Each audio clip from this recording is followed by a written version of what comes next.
Joining us now with analysis is Heritage Foundation Research Fellow Joel Griffith. Joel, always good to see you. Welcome back. As just mentioned, the IMF downgraded the growth estimate for the U.S. economy. So what exactly does that mean? And also, how significant is that?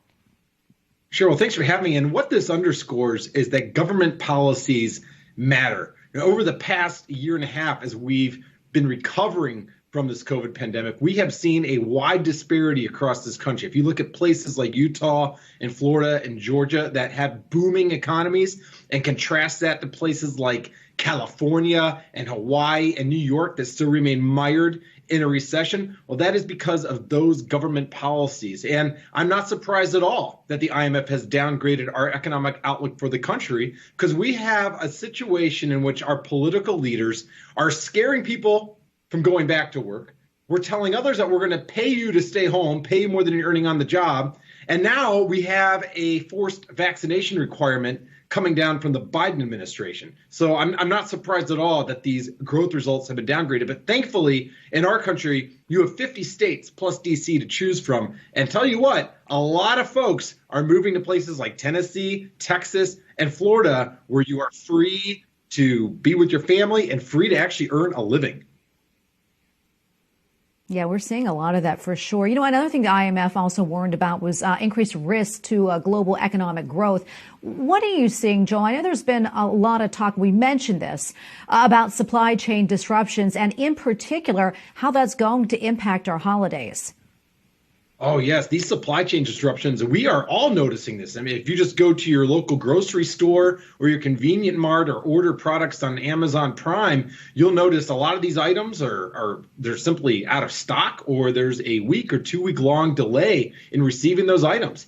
And that is something that is not just a problem on our end here in this country, but also overseas, where you still have a lot of senseless COVID restrictions in place that are making it very difficult to ship items from point A to point B. And then you compound that with the fact that you have governments, especially the United States, that have been printing copious amounts of money, stimulating demand for goods with all this cash floating around, but at the same time, restrictions put in place to inhibit the supply. This is a big problem. And if you look at places like California, where you have sometimes close to 100 cargo ships stranded at a time off the coast, well, that's because you have the unions on shore that are refusing to open at nights or on weekends. And what I think you're going to see going forward, places like Florida that have a much more efficient port system, you're going to see states like that picking up a lot of that business. And hopefully that will alleviate things by Christmas time.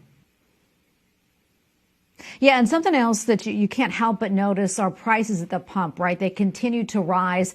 And now it seems that natural gas prices are going up too, just as temperatures are dropping.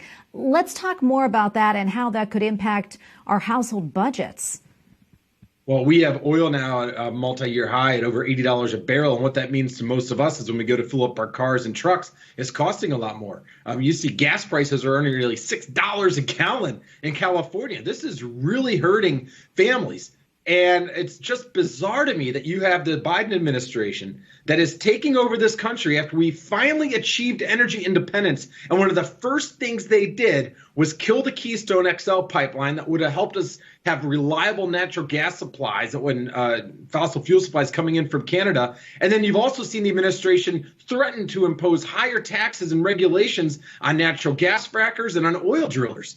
So it's no surprise that even though prices are rising, companies are very hesitant to invest more money, drilling more and exploring more, because you have an administration that is overtly hostile towards energy development. Joe, we have about 30 seconds left, but really quickly, what else are you keeping your eye on right now? Well, I'm keeping my eye on right now on the proposed vaccine mandate that the Biden administration has proposed. This mandate would affect 80 million private sector employees. And not only is this really an assault on individual freedom to make our own medical decisions, this will also have big economic ramifications if it's not struck down in court. Because even if you have 5 or 10% of the workforce that refuse to go ahead and comply with this unlawful mandate, if that happens, you're going to see more people out of work, and you're going to see even more supply chain disruptions and slower economic growth going forward. It's very dangerous. Well, Joel, unfortunately, we have to leave it right there. Always great to have you on. Thank you for your time. Joel Griffith, Research Fellow at the Heritage Foundation. Thank you again.